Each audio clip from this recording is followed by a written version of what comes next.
let's get real. Welcome to TBC Today. This podcast features friends in and around the Triad Baptist Church community. Hear encouraging real-life stories from our weekly guests and inspiring insights from our host, Pastor Rob. To learn more about Triad Baptist Church in Kernersville, North Carolina, visit us online at tbcnow.org.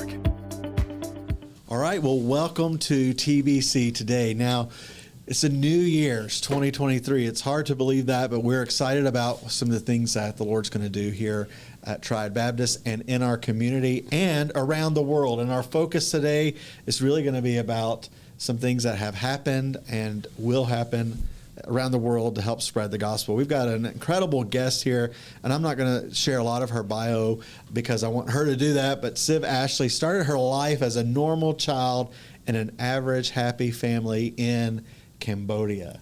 Right. And we're going to let her sort of share the rest of that story as Pastor Rob has a conversation with her. So are you ready to get real, Pastor Rob? I'm ready to get real. All right. We're going to start the sands of time here, Siv. And that is Siv, S-I-V. Yes. Does it mean anything, or is it just like a name like any other name? Well, it does mean something. Mean rare flower. Rare flower. Flowers, yes. And that's why they called you that? That's what I was named by my grandmother back in the day. Back in the day. Back in the day, did the grandmothers name their children? Mostly the grandparent. Yes. Mm-hmm. Yeah. That must be kind of a tradition of Cambodia. Yes. Okay, yes, well, we know she's from Cambodia, and we're going to have her tell you a little bit about her story today because we're fascinated by it. I know we got a contact to you through our chapel here and also through a former member. And so we wanted to just give you the opportunity to talk on our podcast. So thank you for being here.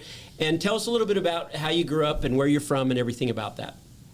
Well, as y'all can tell, I grew up in Cambodia. Back in, if I just tell you how old I am, you probably don't believe it. But anyway, my stories went way back in Cambodia, and back in the day where you don't have no running water or anything, you know, where we live in a place where it's just like it is a straw house, you know. Our house is like a straw house, and you huff and puff and they'll be gone. So no electricity, no running water. No nothing. Talking the 50s, 60s? Right, in the 60s, yeah, Okay. yeah, things like that. And we grew up in the countryside, Kapong Jam. And so you probably like, what? This is back in where Cambodia is, the town where named Kapong Cham. That's where I live. And then my dad was the one that have heard the word Jesus, and through his traveling to the capital of Phnom Penh, which is the capital of Cambodia. And when he heard about Jesus, and that was it for him, and that transferred to him. He got saved. He got saved at that moment, and that time, at that. Wow. I wasn't with him, and so as he came back to our home, to our straw home, and he was began to tell us the story about Jesus. So my guess is that he have heard all week long about whoever has shared the Gospels with him. And so he began to tell us a story about Jesus. And so, of course, our whole entire family became a believer. How big was your family? It was my grandmother and my mother, and I got 2 brothers and 2 sisters. And then I have an aunt and her daughter. And that was all in the same house? All in the same house. And you say a straw house. Straw house. So was it as big as this room, say? Yes, about this side of the room. And then it was divided? No, it's all open. One big open? So you all slept in a row? Oh, yeah. With a cat at the end or something? Yeah, well, probably with an elephant, yeah. An elephant? Yeah. So they actually had elephants around there? Yes, and I do have Well, they're huge. Yes, they are. Yeah. Are they dangerous? Not the one that you use it, as your pet? As a pet. But it's still got to be huge. I mean, it's pretty huge. anybody who's ever had an elephant as a pet. You're the first person. I have an elephant as a pet, and her name was Poo Poo. Poo Poo. Now, do you know what that means here? Yeah, I know. What did it mean over there? I know. What did it mean over there? Did it mean something? Well, it just means that, she was a well-trained elephant, the well-trained, behaved elephant. So, That's incredible. yeah. Well, yeah. but did you use it as a work elephant, or did you actually, it was a pet? Well, we use it as a work elephant and also, a pet too, as well. She grew up with us when my dad, after he have heard the gospel, and then he have wanted to make more money by doing that is by growing rice in the rice field. And so, our kids were so young, the kids were so young, and he was the only male in the family, and it was hard on it. So he purchased an elephant, so the little baby elephant, Poo Poo, and so To help out. help out making the land till a lot faster, and so that's how we end up with. They actually are like horses. They listen and they till land. Yes, I've never seen that. I tell you, they are so smart. They are so. And they don't give you any trouble. No, Wow. no. That's incredible. Not do I recall. And so is this like a little village or like a farm? Or I'm just trying to get the visuals, kind of like a village. it is. Okay. Mhm. Okay, so your dad comes home, he's saved. He shares the gospel to y'all. Do y'all get saved right then, or does it take a little while? Yeah, we get saved right then at that moment, that How old week. were you? I was 9 years old. 9 years old. 9 That's years old. incredible. And you just believed it. You heard it and believed it. Yes. And, I didn't have the Bible, which is my dad referred to the book. The book. The book. Yeah. So, he didn't know what it was at the time, so he always referred to the book. So, yeah. Well, how did you grow in your faith? Like, how did you even know how to? My dad I guess the people that have taught him and trained him that week, at that time when he met them in Phnom Penh, in the capital, and he just, I guess they was telling him all story by story, and they didn't have a book for him, didn't have a Bible for him at that time, and he couldn't read, so maybe they didn't give him one or whatever, but just the story that he hear from these folk, and so he kept it with him, and that's the story that I heard through my dad. Wow. Wow. That he told you the story. Jesus went to a cross. He died on the cross for our sins. Yes. And we're all sinners. You knew you were a sinner? At the time, I didn't until he told me. Yeah, at the time, And then at you 9 years knew. old, you didn't know that you were a sinner. You just think you do something bad. Yeah. But when my dad explained it, say, we all is sin. We all a sinner. We inherit that from the guy named Adam. Yeah. And so they call him Adam. So and so and so it was just and then I realized that I'm a sinner. My thought, my thinking, or whatever I'm doing, I'm a sinner. And So it sort of changed your whole perspective. yes, Wow. yes. Wow, that is incredible. Yeah. Okay, so you come to faith in Christ, and go on with your story a little more. What kind of happened which led you to where you are today? Well, we was a couple years later, and actually a year later, after my dad's trying to research more about the people that was telling him about Jesus, and he wanted that book. So we moved closer to Phnom Penh.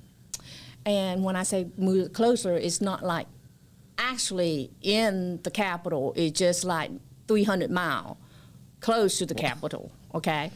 And so at that time, he thought that, everything was good, everything was perfect or whatever, and he was looking for a job. Now we don't have the land that we till to make rice or anything. Now he had to really physically get a job. And so so he's looking for a job, and during this time, we live in a house that's different than from the straw now, and we live in a brick house now. How far are you from Yeah. the capital? Are you just a few It's- miles outside of the capital? It's about 300 miles. Oh, 300 miles. Still 300 Well, how miles. far were you away before? About 800, yeah. And he would go in like once a month? From Into the capital end from of the where capital. you used to live? Yeah. Yeah. Okay. Long time. And so what happened was, as he was looking for a job, Pol Pot, I don't know, this is in history or what, but Pol Pot was the leader of Cambodia. He was the head of the man, and We call him Pol Pot, didn't we? Pol Pot. That's how we call Pol it. Yeah, Pot, I remember that name. Yeah, Pol Pot, and he was, he knew that Vietnam War was ended, and he knew that the troop had been pulled out, and he knew that U.S. would not help other people, and so he began to pull his troop into the countryside and the city. And so that's when he came in and Took military control. Right in the middle of my dad was looking for a job at the time, and then right in the middle of it, and it would just look like a parade when they come in, and my brother and I, we play, we're just like normal kids, we play on the street and all that, and suddenly they just stopped coming. And soldiers with guns and grenade, and they were laughing at first, but suddenly it happens. They turned on you, your own people. His own And so people. these are the red soldiers. That's the red soldier. Oh, the Russian. Yeah. The Russian, okay. Yeah, they call it the red. I guess the reason we call them red soldier is because they all have red bandana on them.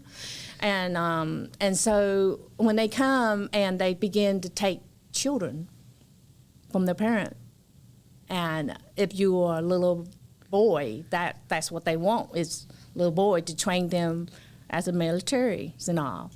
But during this time, the chaos was going. Even little girl, they take little girls too. And so my dad, as he was looking for a job, and that's when he saw what happening, and he was just like, wow, this is not what I think it is.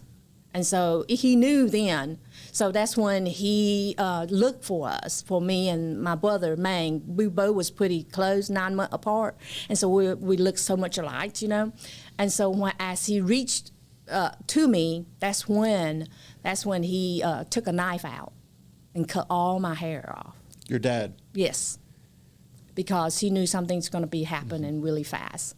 And so he cut my hair off. And I didn't understand it at the time because I was so scared. I didn't know what's going on. And this is when gunfire going on, little kids were screaming, mother was pulling their child, and the father gets shot at. It's just a chaos. It's just going all at the same time. And so suddenly, my dad would just said, Siv, it's going to happen. It happened really fast. So you and your brother need to stick together, because if anything happened to me, you and your brother can make it together. And then he turns to me at the chaos and everything. He'll say, and believe. And I was like, believe what? And he's like, the name Jesus. Believe in Jesus, and you will go to a place called America. And I thought, at 9 years old, what would you, And so that's what happened. And so as in the middle of chaos, and the soldiers just took my dad, and he hit my dad so hard. And he still got up, my dad still got up. And then he took me and took my brother, and we was in the little boys' camp. They didn't know you were a girl. They didn't know I was a girl. It was a concentration kind of camp where they locked you up? Yeah. What did you do there? What did they make y'all do?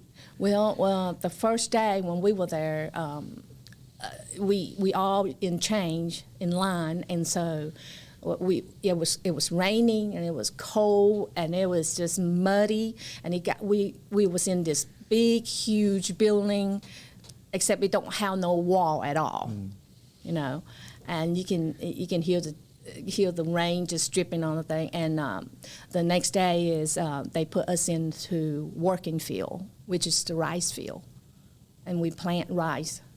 Rows and rows of rice, and it was just day in and day out, and they just would not let us eat.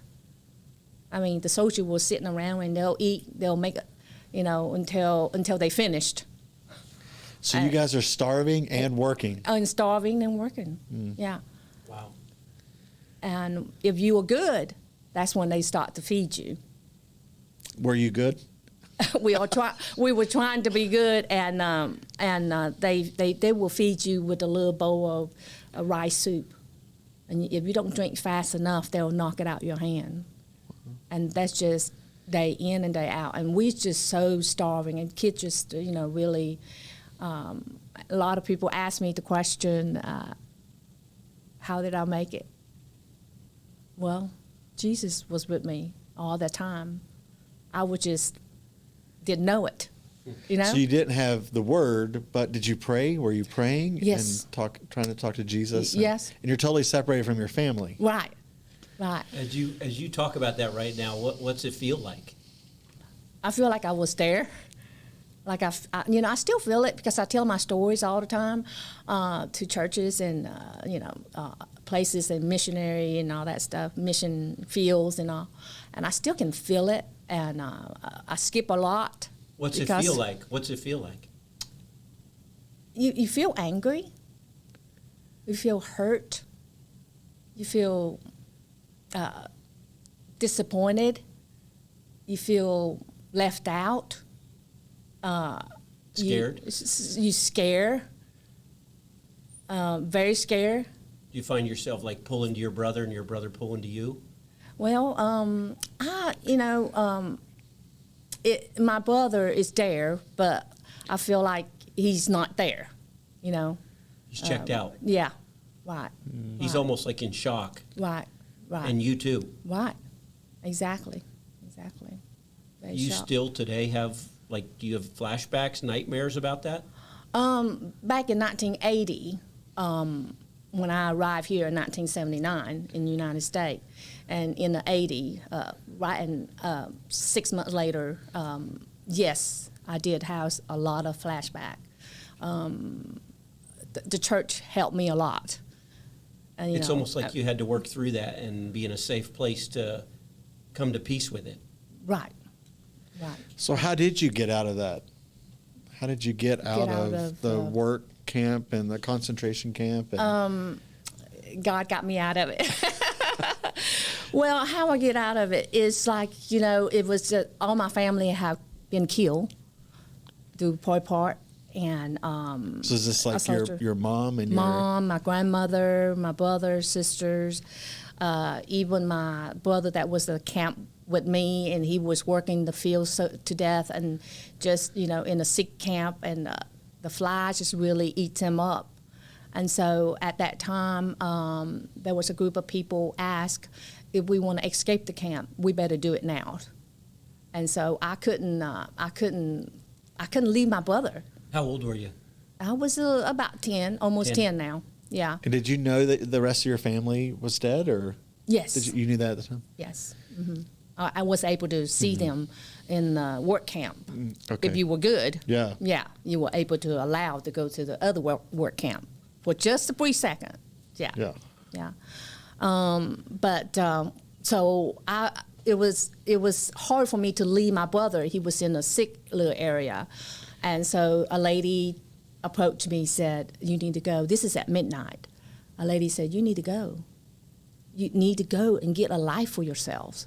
And if you don't, you'll never have a life.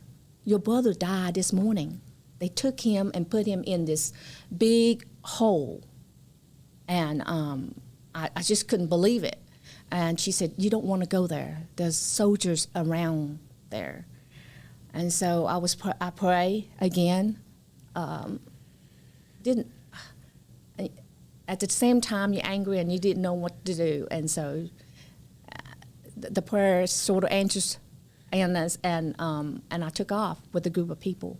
And we got to a place called, the mountain called Siem Nip, which is between Thailand and Cambodia. And if you go down to the bottom of that mountain, there was landmine everywhere.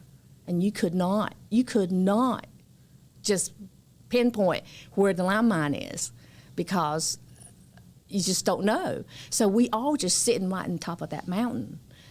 But I was so angry I guess I was angry with God. I was angry with everything, just like, why? I'm the only one that survived. I don't want to live. And I pray and I pray about it on top of that mountain. And as I was done praying, and I heard like a little helicopters or some sort, and it was like flying around or something, and some kind of machines, and those package was dropping one at a time. So there was a certain person went to go get a package, and it just blew him up. And I was so scared, and I was scared. I was holding my hand together, holding my hand to my head, the ear, because the bomb was going. See, what happened is the poor soldier realized you escaped. We have escaped, and they coming after us. And out in the middle of chaos, they were shooting at us and all that. And out in the middle of nowhere, this man grabbed a hold of me, and I saw that it's like a backpack behind him or something, some kind of antenna or whatever sticking out. I don't know. Remember now, I couldn't speak English at the time. English wasn't my language at the time. And so he just scooped me up, and he began to shoot at the enemy. And there was one shot right between my face there, and I knew then he was good. He was good. But when he carried me out through that jungle into Thailand border, I saw a beautiful sign. It's red, white, and blue with stars.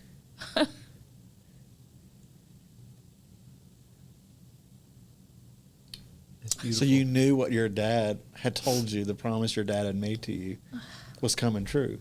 Because he said at you that trust time, in Jesus. I didn't, yeah. But yeah. Did you, or you didn't realize that? I didn't realize that at the time. That's amazing. Yeah. What are the tears for? Joyce. Yeah. Seeing the flag. Didn't know what the flag was. You didn't know what it meant. Didn't know what it meant. But whoever that was getting you out. Right. And was it a whole group of American soldiers or something? No, that was just the one that picked me up. I didn't see anybody else. Yeah. I didn't see anybody else. So, yeah, it was. This is tears of joy. Yeah, tears of joy. Seeing that, and so anyhow, he got me to Thailand, and he was so kind. He even opened a package up, knowing that I was hungry. Gave me a package. As I accepting the package, I looked down and I looked up, he was gone. And I was in this Thailand refugee camp. So I'm in the camp for almost 9 months. And during that camp, I have an aunt that survived the Pol Pot, and she was in the same camp. Wow. And so I was introduced to her and she realized that I was the only one left out of her family, and she wanted me as her daughter. So she adopted me. What was her name? Her name is Preli. Preli. Preli. People call her Preli. Preli. Preli, yeah. And so we... you couldn't go anywhere else. You had to go to that refugee camp because there's nowhere else to go. Nowhere else to go. There's nowhere else to go, yeah. Yeah. And so we was in the refugee camp for a while, and God worked in a mysterious way. A church in Ashe County, Jefferson United Methodist Church, they in 1979, there's a lady named Anna Ruth. She was in charge of the mission, and it's a Methodist church, and they don't yell or anything. Yeah, very calm people. Nothing against anything, but she got up that morning when the pastor's suite was preaching, and she was just like the Holy Spirit spoke to her and said, "I want to adopt a family." And he had to calm her down. So let me finish my sermon. And so she got her way, and she adopted a family from Cambodia in 1979. the church in Ashe County in Jefferson United Methodist Church there, and the church still there as of today, and they brought us here, and they nurture us. I mean, we ride on the airplane. The fastest ride we ever ride was elephant. This is you and your aunt. Oh yeah, this is with my aunt. Yeah, yeah. And so she got adopted too? Right. The whole How old entire. was she? She's a 40 years old woman that But she took you both in. Yeah, she took me in. Just took me, because my brother had gone. Yeah, Yeah, You took and me. the aunt were the only ones left. Well, yeah, but my aunt had two little girls herself. So, yeah, Wow, and that's her incredible. husband. Yeah, she said So they flew you here to Asheville. they flew me into Charlotte from Phnom Penh to Charlotte. From I don't know. We don't even know how to read or write or nothing. We just on the plane for all that time, man. and so we got on the plane. Just didn't have interpreter or nothing. They just guide us through and all that stuff, and we got to Charlotte. It was on the Channel 12 news in Charlotte that a refugee family been adopted to a Methodist church in Ashe County in Wow. Jefferson. So yeah. That's incredible, isn't it? And she That had no is. connection to you at all. But she had a connection to the refugee camp. They were looking for people to take the children. My aunt, she was in the in the concentrate Right, camp but too. the lady in Asheville. The one in Jefferson. Yeah, the The lady adopted you. that no, she have no connection. She was just a church member. Is in charge of the mission field. She was just one of the church member. Wow. Incredible. Yeah, it was just one day. She's just like, I want to adopt a family, not just one, a whole family. Well, how did you get picked?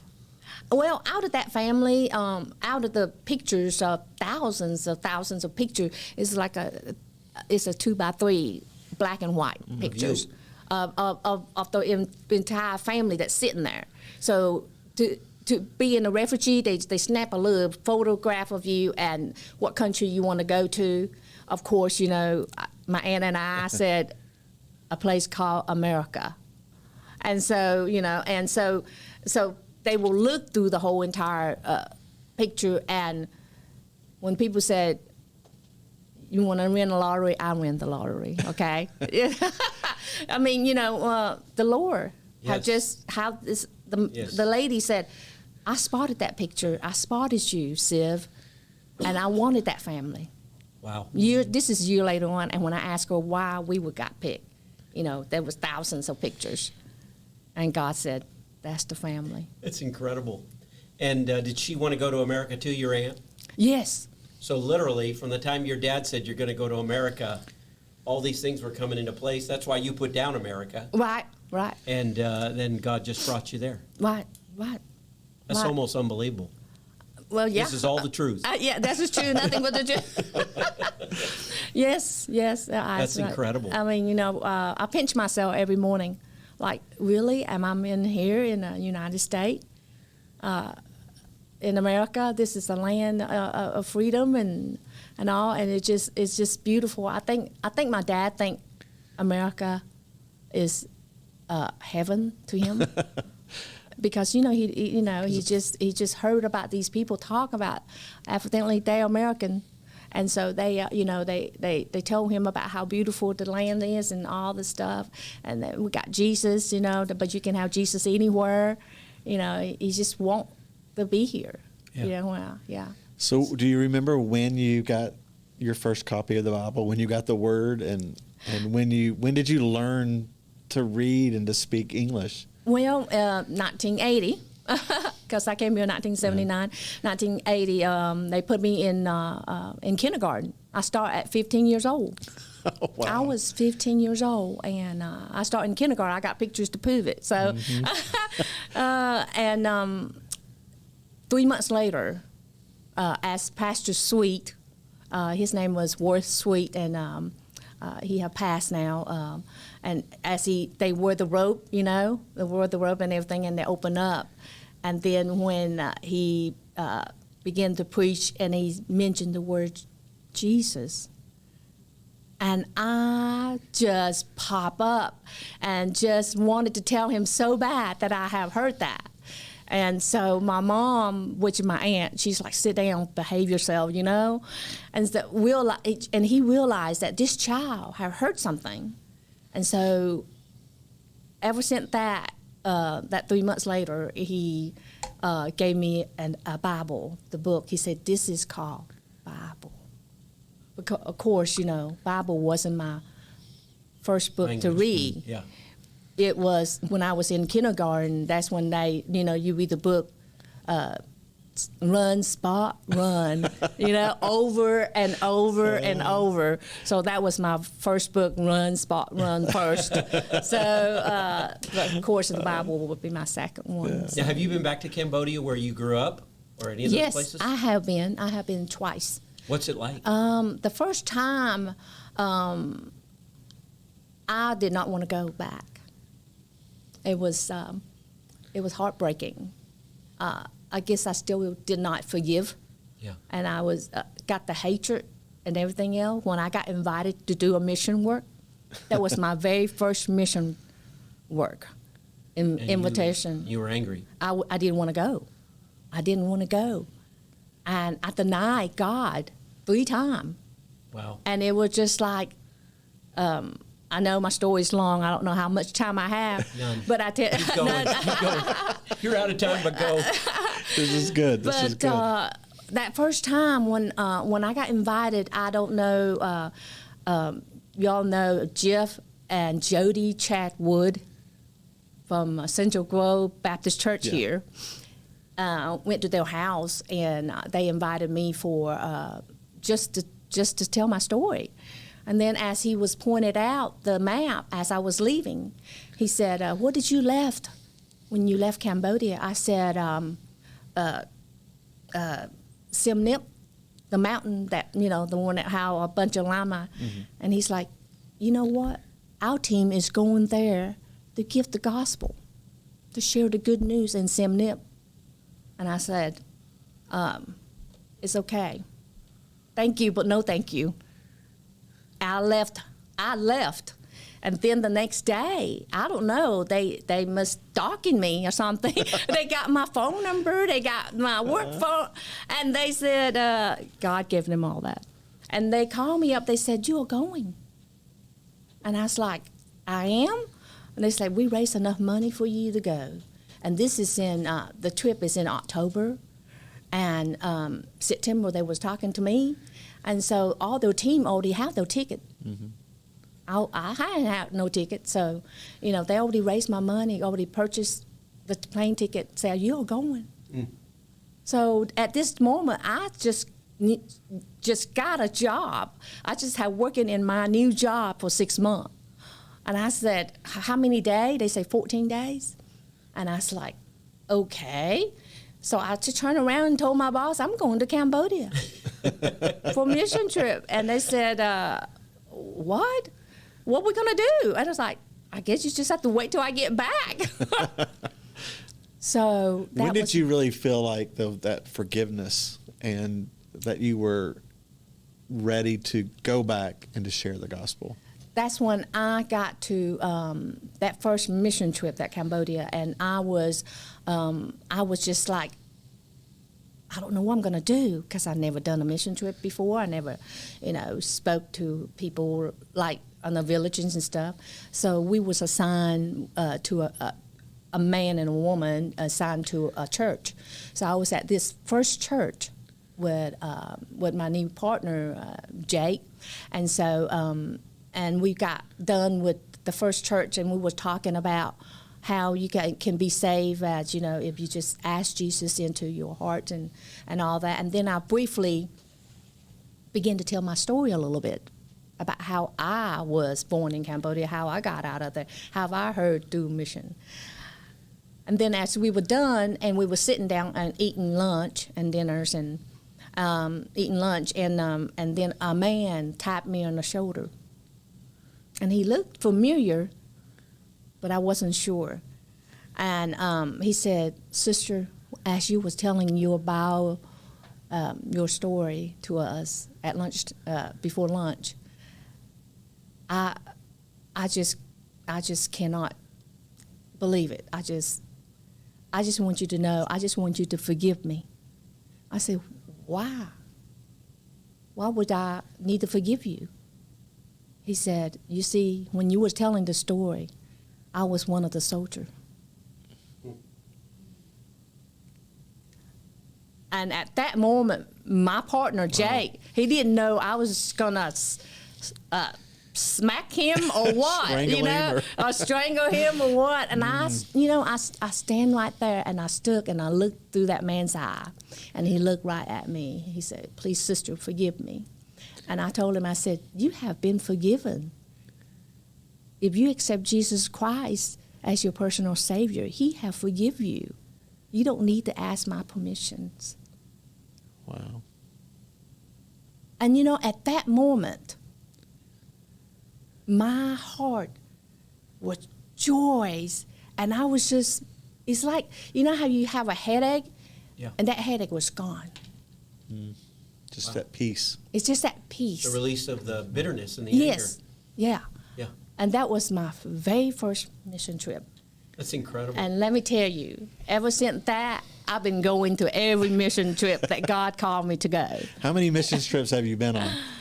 18. Do you think 18? Yeah. Wow. 18, wow. About 18, now these days, I'm just going around churches and around the state and of course, international as well. And I got the IMB and the International Commissions in Texas as well. I team up with them and I go all over Wow. to share. Wow. So, I love it. share. And Praise the Lord. is your book available? Is it still? Yes, my book is available in it's in Barnes and Noble or in Amazon. It's, Okay, it's all right. the best thing to get. It's in Tell Amazon. real quick the name of the book, because I think a lot of people might be interested. Yes, it's a Teenager Survival by Siv Ashley. Yeah. So yeah, so that's it's a very easy reading book, and of course the man that I have forgive is in the back of that last Do you have chapter. a picture? Do you have a picture with him in the book or Yeah, no? yeah, You do? yeah. It's in the back of the book. So Wow.